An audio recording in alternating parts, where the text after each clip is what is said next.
Brand medicine क्या होता है, दोनों में क्या अंतर है और दोनों का डोज में क्या अंतर होता है और दोनों के प्राइस में इतना डिफरेंस क्यों होता है, जेनेरिक मेडिसिन सस्ता होता है, ब्रांड मेडिसिन इतना महंगा क्यों होता है और दोनों में कौन सा ज़्यादा इफेक्टिव होता है, तो इसके ऊपर हम लोग डिटेल में जानेंगे।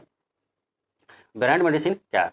ठीक है, कोई भी दवा जो होते हैं वो दवा के अंदर जो सॉल्ट होता है वो इंपॉर्टेंट होता है। तो जब कोई फार्मा कंपनी किसी नई मेडिसिन या नया सॉल्ट का खोज करती है, फिर उसको खोज जो करने के बाद जो है उसको पेटेंट करवाती है ताकि कोई दूसरा जो है उस दवा का कॉपी न कर सके। तो जब वो पेटेंट करवाती है तो उसको वो अधिकार मिल जाता है कि उसको अपने नाम से बेच सके। तो फिर क्या करता है, उस सॉल्ट को जो होता है, जो मेडिसिन होता है, उसको अपना ब्रांड नेम देता है, अपना नाम दे देता है वो दवा कंपनी। तो फिर उसको जो हम ब्रांड मेडिसिन बोलते हैं। जैसे कि आपका क्रोसिन हो गया, जैसे डोलो हो गया, जैसे कि आपका पैरासिप हो गई, तो ये सब क्या है कि ब्रांड मेडिसिन है क्योंकि उसके अंदर जो सॉल्ट होता है वो पैरासीटामोल होता है। जेनेरिक मेडिसिन होता है वो अपने ब्रांड नेम से नहीं बेचती है, वो सिर्फ सॉल्ट के नाम से बेचती है। तो वो बेचती है ऐसे है कि जब कोई दवा जो दूसरी फार्मा कंपनी होती है जो उसको इनोवेट करती है उसको कुछ रॉयल्टी पे करती है। रॉयल्टी पे करने के बाद उसको जो जो इनोवेट की हुई कंपनी है उसको अधिकार दे देता है बेचने का। तो फिर वो दवा कंपनी जो है सॉल्ट के नाम से मार्केट में बेचती है। तो इसी होता है जेनेरिक मेडिसिन, जो सॉल्ट के नाम से बेचती है उसको बोलते हैं हम जेनेरिक मेडिसिन, और जो किसी दवा कंपनी जो है बेचती है उसको बोलते हैं हम ब्रांड मेडिसिन। दोनों में अंतर क्या है?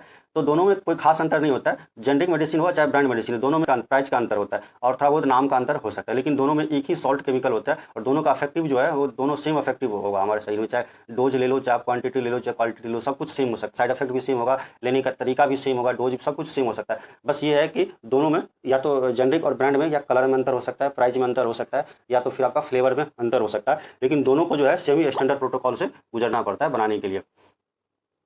ब्रांड मेडिसिन कॉस्टली क्यों होता है? तो ब्रांड मेडिसिन को जैसे जो ड्रग बनाती है, जो खोज करती है, उस पर आपको खोज करने में, रिसर्च करने में जो है काफ़ी सारा मैन पावर लगता है, उस पर पैसा खर्च होता है, पेटेंट करवाने में पैसा खर्च होता है, फिर मार्केटिंग करने में उसको जो है पैसा खर्च होता है। तो इसलिए जो ब्रांड मेडिसिन होता है वो थोड़ा कॉस्टली होता है क्योंकि वो दवा पे जो बनाने वाली कंपनी होती है उस पर ज़्यादा खर्च करना पड़ता है उसको मार्केटिंग से लेकर के बनाने तक का।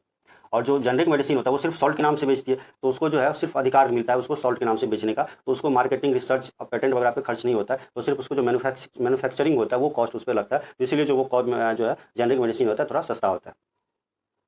लेकिन कई ये देखा गया है कि जेनेरिक मेडिसिन जो होता है वो थोड़ा कम क्वालिटी का जो है, कुछ रिपोर्ट में आया कि कम क्वालिटी का जो है होते हैं, और जो ब्रांड मेडिसिन होता है थोड़ा क्वालिटी वाइज अच्छा होते हैं। और जो डॉक्टर वगैरह जो होता है वो ज़्यादातर ब्रांड मेडिसिन ही लिखते हैं। अब दवाई के पर्ची पे दवाई का जो सॉल्ट का नाम ना लिख करके दवाई का नाम लिखते हैं। जैसे कि आपका हो गया डोलो हो गया, तो दवाई डॉक्टर पैरासीटामोल नहीं लिख करके उस पर डोलो लिख देते हैं, तो ये हो गया ब्रांड मेडिसिन। लेकिन अगर पैरासीटामोल सिर्फ लिखेगा तो वो होगा जेनेरिक मेडिसिन। तो इस तरह का हो गया आपको जेनेरिक और ब्रांड में अंतर। तो आपको मेरा ये वीडियो अच्छा लगा तो प्लीज़ इसे लाइक सब्सक्राइब जरूर कीजिए। धन्यवाद दोस्तों।